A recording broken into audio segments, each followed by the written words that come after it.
Yeah, everyone. This is Thermite, and welcome to my live reaction to the ZawaZine. The ZawaZine is a zine created for and by Fukumoto fans. I actually know very little about it, apart from the fact that one person I know who is on like the same Discord server as another person I know contributed to it. I'm pretty sure I saw at least like 2 pictures that are part of the zine already. But apart from that, that's literally all I know. I know that, and I know that this contains a bunch of just Fukumoto-based stuff, like fan works. I did see on the download page for this that they put in like, big spoilers. Hey, don't read this if you haven't read 10 already. So I'm assuming there's something big in here that's like super 10 spoilery. I've read everything Fukumoto that's been translated into English so far. So I should be good. I really should be, unless they put in like, part 6 spoilers for Kaiji. Please, no raw spoilers, please. No raw spoilers. Anyways, I'm just going to go right into it. I've spent way too long talking about it. You might hear some background noise. I'm sorry, I'll try to cut that out in posts.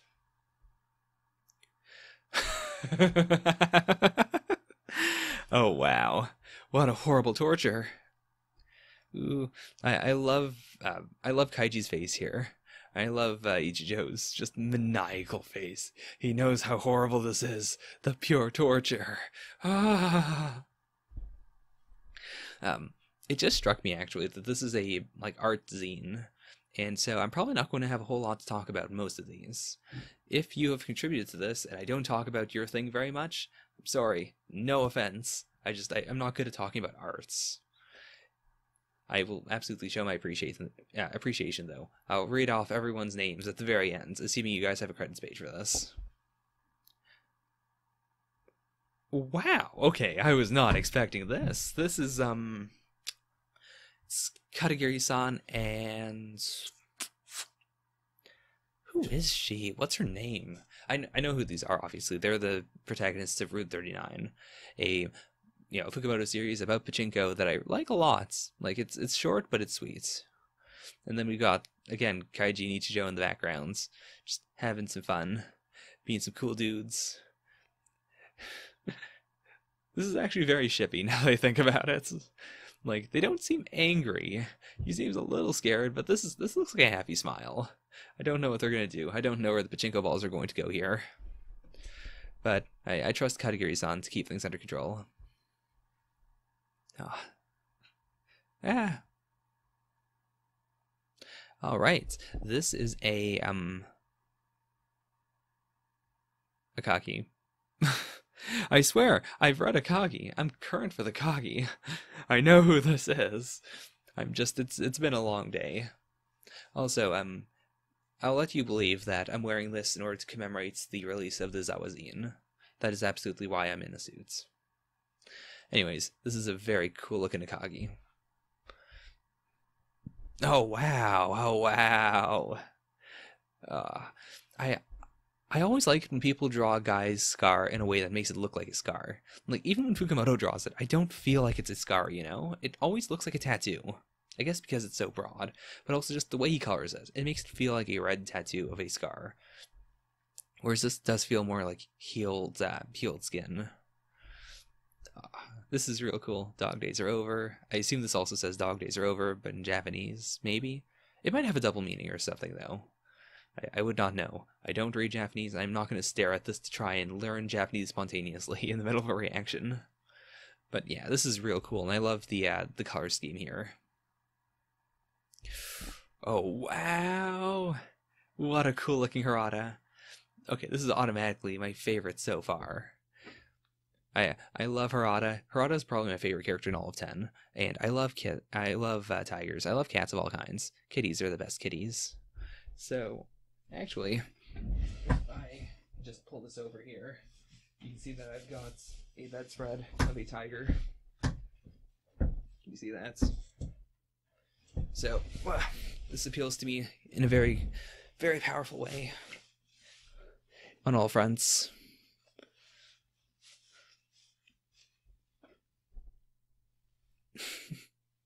Also, just this facial expression. I really get the vibe of who he is as a person. The fact that he loves mahjong.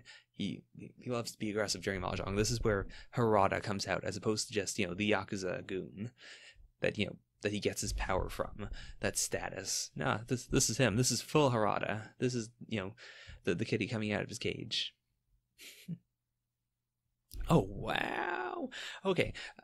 She probably outright said she was doing this, but I did not realize that she was doing a, like, I'm assuming this is like a comic strip series thingy in here. Oh, wow. This is so cool. I love her expressions, too. They're very goofy and fun. I specifically saw this Kurosawa once when she posted it. Such a good Kurosawa. But, I mean, everyone else is pretty great. Oh, look at this Morita. He looks like he's having a good time.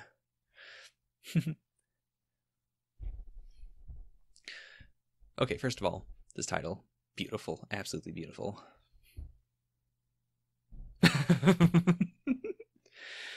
Oh, man. I wish we'd gotten more economics in 10. Because one of my favorite things about Gintokin was the economics. I love economics. I've read all of Spice and Wolf. I briefly wrote an economic story of my own, but that's a whole other thing.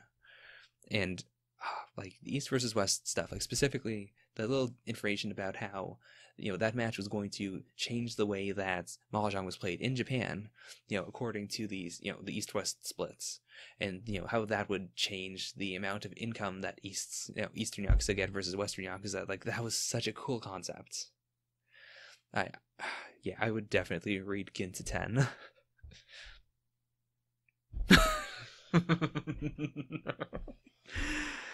Oh my god, this Ichijo face is godlike. This Bog face is also godlike.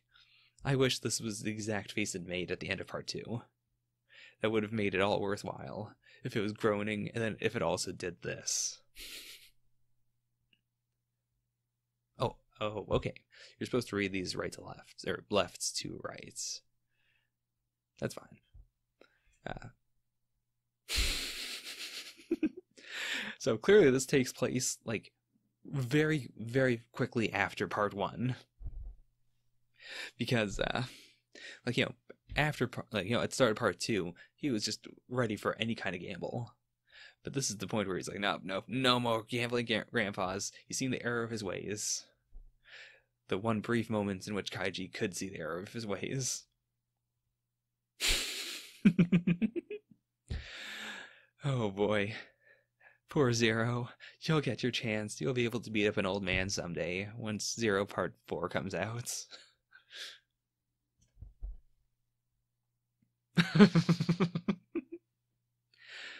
Oh my gosh, this Kurosawa face is amazing. I can see this so clearly in Fukumoto's art style. Like, just take that shot of I forgot his name, but you know, the detective from Bride and Guy, you know, confronting Guy in the alley, and then just hard cuts to that shot of Kurosawa versus Nakane, where he's like, oh, beautiful.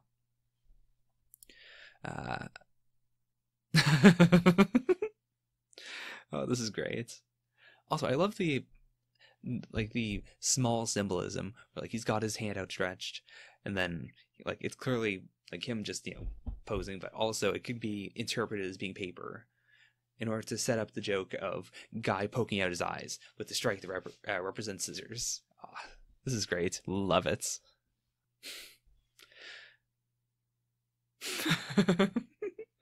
The ultimate weapon indeed. This feels like a very Ginsan thing to do. Although, yeah, I guess it's Morita too. Also, of all the people, of all the people you could possibly try to bribe, you're bribing the rich kid. Oh boy, oh boy. I just want to know, what confession could these two possibly have? I mean, apart from, hey, my dad, you know, my dad is your boss. My dad is the one who threw you into the underground. Although it was also probably Kaiji's fault. I feel like if one of these two had to go crazy, though, it would probably be Ichijo. I feel like he's more off-kilter than Kazuya. Kazuya is much more grounded.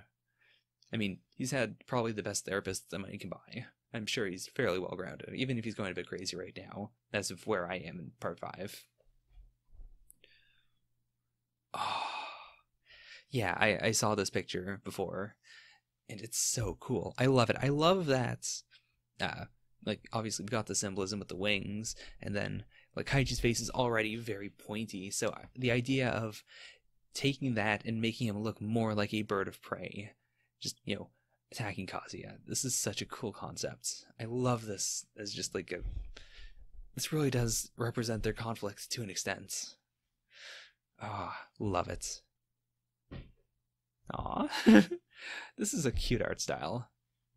Oh man, what a cute hero. Oh wow. This is a great Mikoko. Mikoko does not get enough love. She is, I think, the most selfless person in all of Kaiji. Like, actually, I think in terms of selflessness, it would probably have to be that unnamed Teigun, the one that gave Kaiji like $300. That is the most selfless thing, because even Mikoko wants something out of Kaiji. But I think that she's still like the best person in Kaiji. What really sold it to me was that, I think it's at the start of part 5. Oh, spoilers for Kaiji. It's that point where she makes the forecoma of herself with, Ikaji, in which she points out that, yeah, she understands. The reason he's there is because she keeps giving him money. She knows that he's going to take that money, he's going to gamble it away, he's going to be left with nothing, and he's going to come back, and he's going to ask for more. It's an endless cycle. She understands that. He's not taking advantage of her in the sense that she doesn't understand. It's just that she does, and she can't help it because she genuinely loves him. And she genuinely, can't help but try to help him. If Mikoko were a real person, I would love for her to see this picture. I think she would appreciate it. Oh, wow. This is an awesome Akagi. I like this expression. It's a good interpretation of what Akagi does, where, like, he's got a smile, he's got, like, a happy expression that you can't really tell is happy just from far away. You have to really look. You have to look at, like, okay, is there a small slant up here? Yep. Is it his eyes? What do these eyes convey? If you don't look at his mouth, what do these eyes convey? They look a little happy to me.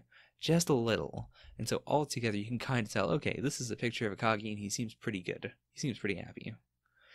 In terms of Akagi expression, though, this is like 500 out of 10. Like, young Akagi expression, I mean. This is far too much feeling for him to have. But it looks good. I love it. Oh boy. This looks like a Kaiji situation, alright. Wouldn't put it past him. Oh dear. Oh wow. Okay. I was not expecting this. I knew about this. I knew that there was an alternate ending script, but oh wow, I didn't think I'd ever be able to see it as like an actual, like comic.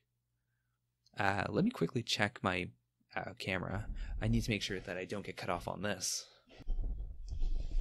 Oh, drats. So, my camera cut off. This has been a problem it's had multiple times. And, oh man, okay, we'll see how this goes.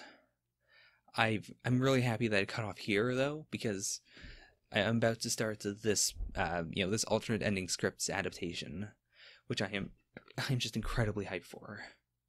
I do apologize to anyone who didn't get to see my reaction to the stuff previously. I'm not going to go back and give a fake reaction. I love how expressive these characters are. Like, they feel like the originals, but this person clearly isn't trying to ape Fukumoto's style at all. This is very much their style. But these are also very clearly Hiro and 10. Oh, and I love this, this dark outline, where instead of using just white, the entire aesthetic of this is very green, and so it makes sense to use the green for this. Oh, I like it so much. Oh, this is great. Even if I'm just shamelessly stumbling through life, I'll keep on living. Is that wrong? This is great. Like, in the actual final chapter, 10 was very, not morose, but he was kind of aggressive. He felt like he was still letting out his emotion, but just in a way that was kind of putting people down. This is a much more, relentlessly positive vibe. Like, I feel like he's trying to convince Hiro, and to an extent himself, that yeah, this is good. He's living. He's still living. You don't have to worry about him.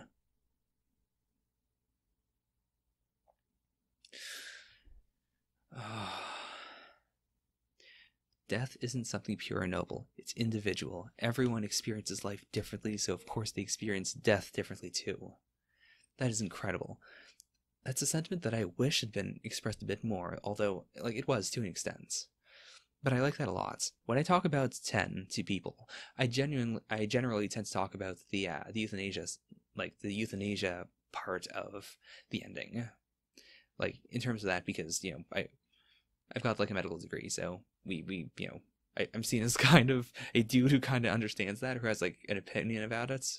In any case, I think this is a really cool message to take. The fact that Akagi lived every day of his life thinking that he could die. He lived on the edge, and in the end, he asked for death. But that doesn't mean he wanted to die. It meant he was willing to risk his life. He never went into anything saying, "Oh yeah, I sure hope I'm dying." Even at the very end, he didn't want death in the sense that he didn't have like an urge to end his own life. He wanted death because death would mean that he as a human being, as his self, would not be erased by Alzheimer's. That's very different from wanting to die in order to escape your troubles, or wanting to die because you just want the cessation of your life, because you believe that your life being over would be better than any other possible thing that could happen. I think this is a very important sentiment to give. The idea that, Akagi lived a very different life from other people, and so you shouldn't try to chase the life that he had, and at the same time, you shouldn't try to chase the death that he had. In the end, the death he had was one that was fitting for himself. And as noble and as interesting as that is, it's not right for everyone. And it's not meant to be right for everyone. It was meant to be right just for Akagi.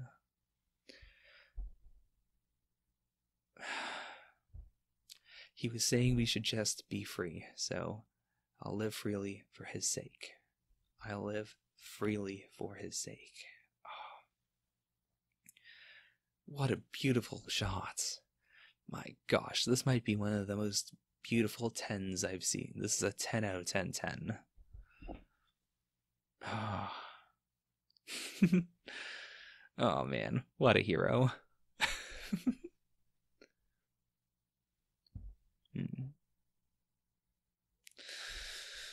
Oh, oh my gosh, he's even getting a little teary there. That's so cute.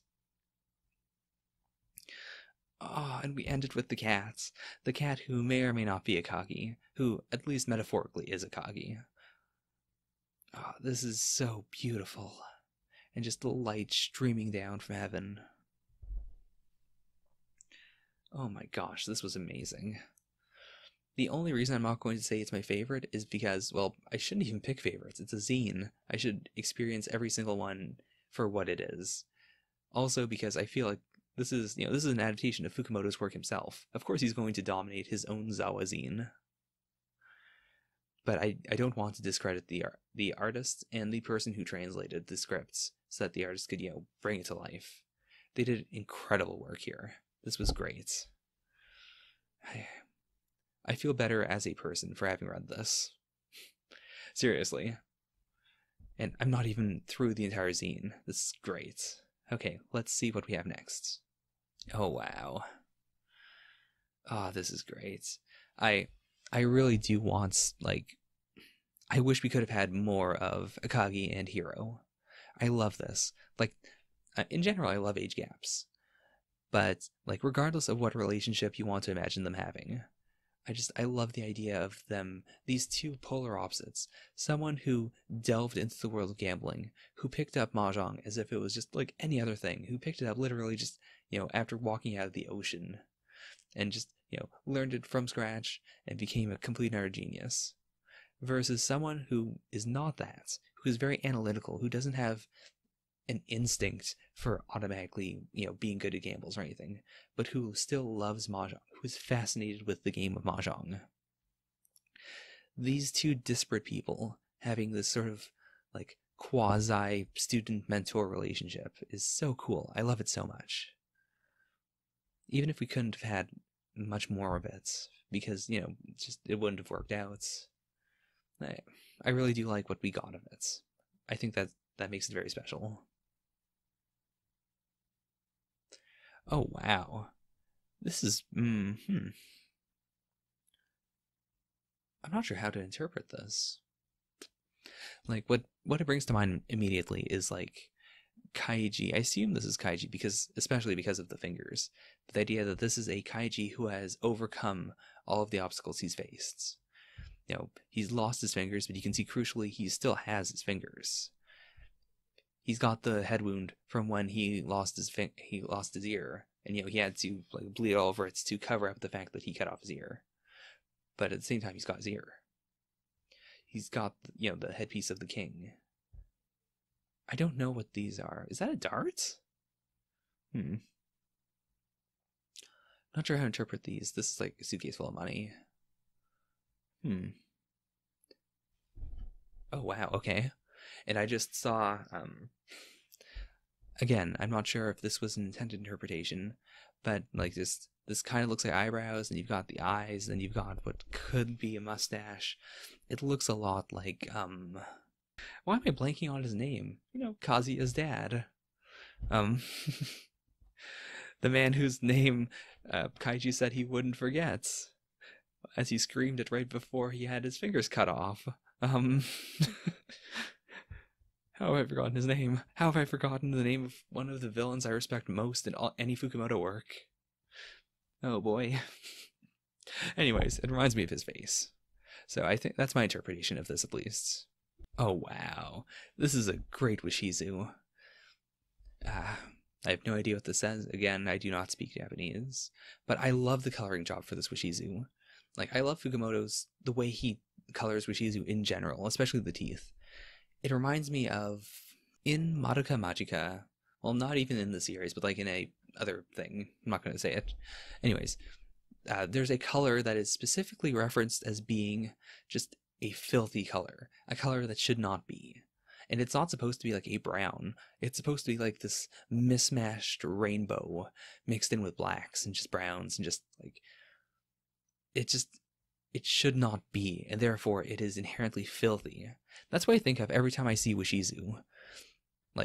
A color Washizu, I mean. The idea that he has this corpse-like skin, and he's got these yellow-green eyes. He's got the mismatched teeth. His color palette is something that should not be. He is inherently a sickly person. He is a sickness upon the world. Or upon Japan.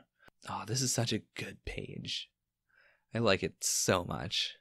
Also, just the background. It makes him really pop. Oh boy, this face. This coming face. I love it a lot. I apologize to the artists for referring to your accurate representation of this Akagi face as being a coming face. But then again, even Fukumoto's own version of this is something I refer to as a coming face. This idea of just Akagi in the face of death, literal death. He's got the noose around his neck. He's got a knife. He's got a gun pointed at him, but at the same time, he doesn't care. He doesn't care. In the face of death, he's still going. Which again, he's not someone who wants to die, but he's someone who wants to delve into death and survive. He wants to gamble, and this is just a perfect representation of it. Ooh, wow. Wow. I love this. The bone-shattering, heart-pounding body part roulettes put on top of all the money you could get from it, you probably have to get from it. Money that's not even yours. This isn't even a mandatory or a voluntary thing. This is something that happens to you. And so it's just, And then here, you've got this shot of a model that suspiciously looks like Kaiji, with all the body parts commodified. This means this much, this is this much, this is how much yen you get from losing your entire arm, as per the roulette's rules. And then the contract and the pen. Oh, this is so dark and foreboding. Of all the things I've seen so far, this is what I genuinely think will give me nightmares. I'm sure I'm going to see this in my dreams. I mean that in the best possible way. It's so just dark and foreboding.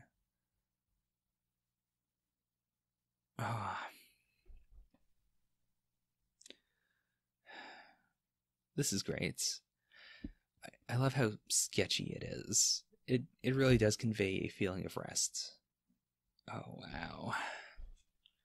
This is great. This is fantastic. This really does just, like, if I had to say it's one person's, I would probably say it's Ikagi's. But I don't think it is. I think it's supposed to be just a representation of, the desk of someone who is a Fukumoto character.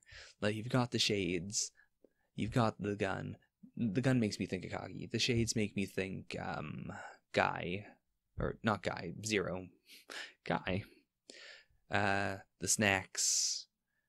I don't know who the snacks make me think of. Kind of old Ikagi, I guess. But I don't remember these specifically. But then you've got mahjong tiles, you've got business cards, pachinko balls, cigs, beer, yen coins. Like, this feels just very general Fukumoto to me. I don't think it's supposed to represent one character in specifics, but it's a very Fukumoto feeling picture. I like it a lot.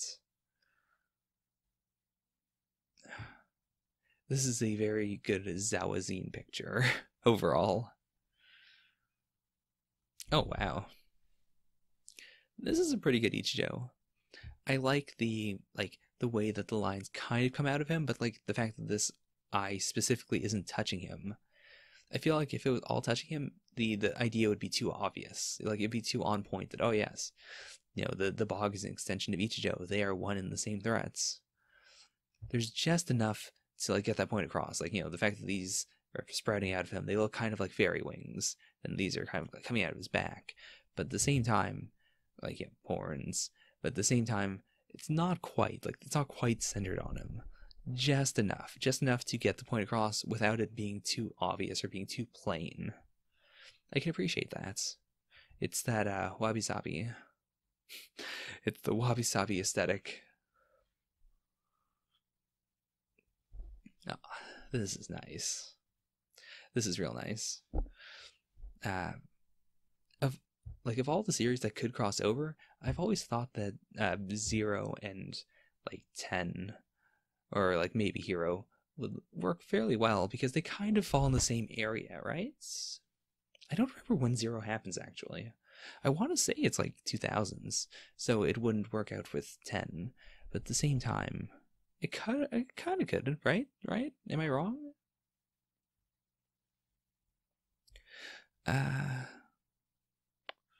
This is real nice though. If I could go out golfing, I would go with That's tough actually. Okay, let me change it. Like, not golfing specifically, but if I could go just hang out in Hawaii with some Fukumoto characters, because Hawaii is where all Fukumoto characters eventually go. It is paradise. I would want to probably go with like Akagi for sure. Old Akagi, absolutely. Not young Akagi. Young Akagi's way too high strung. I'm not a big fan of 0. He'd be cool though. Like, I could definitely see 0 and Akagi hanging out for a while. I'd kind of like 0 and 10 to hang out just so I could make a 0 to 10 joke. Now I'd probably replace 0 with Kaiji. As horrible an idea as that is, that'd be fun. He's a cool dude. And then probably Kurosawa. Probably Nakane in this pick, though. Like, specifically, if I had to work with the characters in this pick, I'd throw in Nakane. Those three would have a pretty good Hawaii experience. All right, and we are at the credits. So, wow, that was a very cool zine. I enjoyed every single bit of it. I got my money's worth for sure. It's a free zine, by the way, in case you didn't get it. A link to the zine is down in the comments, so you can get it if you haven't already gotten it, but you should have gotten it before you saw me read it. Especially since, like, I had a bunch of weird camera problems. So, probably not the best way to enjoy the zine. In any case, I'd like to give thanks to everyone in the credits. So, thank you. I'm going to thank everyone by butchering your names, so be prepared for that. Thank you, Pudel Shirlamello, Ossifrey, Koifore, McCarson, Eyebrowska, Rana, Amb, Guntham, Nathan Fredetz, Sari, Dicia, E2, Puck, Lydia, Nero, Konote, Nero, and Tave. I'm sure those are all perfect. But legitimately, thank you so much for creating the ZawaZine. This was a fantastic experience. I felt so very happy to be able to enjoy it. It was absolutely worth putting the suit on.